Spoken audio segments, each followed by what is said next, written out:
Hello everyone, today we'll be discussing amyloidosis. Amyloidosis is a heterogeneous, acquired or hereditary disease that results from the abnormal deposition of beta-sheet fibrillar protein aggregates in various tissues.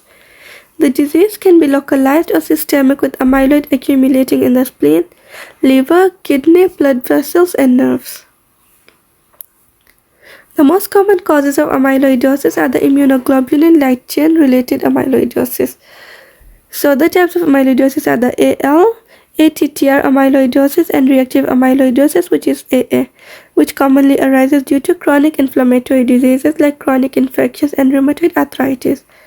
AL amyloidosis is acquired and is caused by a small plasma cell clone that produces misfolded amyloidogenic light chains that deposit in different organs and tissues. AA amyloidosis is associated with various chronic inflammatory conditions, chronic or local microbial infections, and rarely with neoplasms. AA is the most common type of systemic amyloidosis.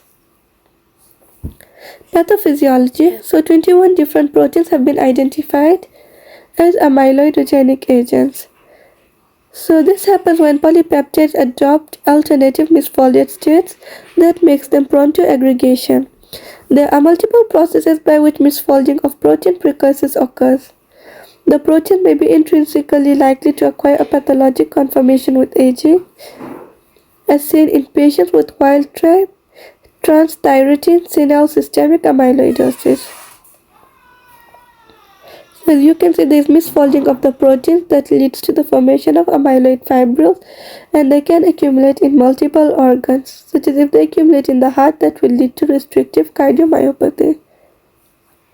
Histopathology. Apple green birefringence of amyloid on Congo red staining is noted, as you can see on the diagram below. Apart from this, amyloid has an amorphous eosinophilic appearance when viewed with hematoxylin and eosin staining, which is the H&E stain. On X-ray diffraction analysis, it has a beta-pleated sheet structure. On history and physical examination, so systemic amyloidosis AA type can lead to heart failure with left ventricular hypertrophy on echocardiogram with standard or low voltage electrocardiogram. Hepatomegaly, nephrotic syndrome, macroglossia, orthostatic hypotension, ecchymosis, and autonomic peripheral neuropathy can be present. Carpal tunnel syndrome, jaw claudication, and articular deposits of amyloid can also be a manifestation of systemic amyloidosis. In secondary amyloidosis AA, hepatosplenomegaly, proteinuria, renal failure, and orthostasis can be seen. ATTR amyloidosis onset is during midlife and presents with peripheral and autonomic neuropathy, cardiomyopathy, and vitreous opacities. Amyloid beta amyloidosis is localized to the central nervous system and presents as sporadic Alzheimer's disease and aging. Evaluation. So you need to have a strong clinical suspicion, family history, and tissue biopsy. This establishes the diagnosis. So when you do a tissue biopsy, the subcutaneous abdominal fat aspirate is an easy and innocuous procedure that is going to stain Congo red positive with apple green birefringence. Biopsy of minor salivary glands can establish systemic amyloidosis diagnosis. Treatment. So therapy for systemic light chain, which is AL amyloidosis, is directed to recovering the function of the affected organs by targeting the abnormal plasma cell clone and showing deposition of amyloid fibrils. Patients with systemic AL amyloidosis should be considered for early treatment if they have symptomatic visceral organ involvement, significant soft tissue involvement, coagulopathy, or neuropathy. Autologous stem cell transplantation ASCT is performed in eligible patients, especially those with an incomplete response to drug therapy. So these are the disease-modifying therapies for amyloidosis.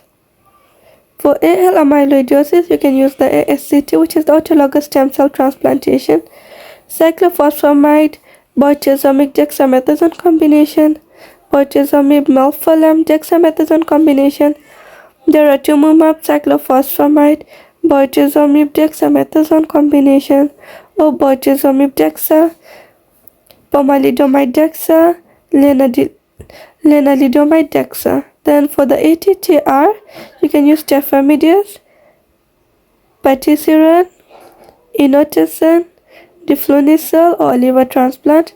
Then for the ATTRWT, you can use tafamidis for cardiomyopathy. Supportive therapy. The treatment of systemic amyloidosis involves supportive therapy that aims to maintain the quality of life and prevent organ dysfunction. If patients are on a heart transplant waiting list, they should receive low-dose chemotherapy that will help with increasing survival. Prognosis. This usually depends on the type of amyloidosis and the patient's response to treatment. Systemic amyloidosis, if left untreated, can be fatal. If the underlying chronic inflammatory condition is not picked up as a cause of amyloidosis or is misdiagnosed, amyloid aggregation usually accelerates. The survival rate depends on the organs affected. If the heart is involved, cardiovascular complications significantly increase morbidity and mortality. Complications. Chronic deposition of amyloidosis leads to restrictive cardiomyopathy, congestive cardiac failure, macroglossia, which can cause painful dysphagia. Infiltration of amyloid into blood vessels can cause leg or jaw claudication. Amyloid deposition in the skin can result in loss of scalp hair. GI tract infiltration with amyloid leads to hemorrhage that can cause malabsorption or can be fatal. That's all about amyloidosis. Thank you.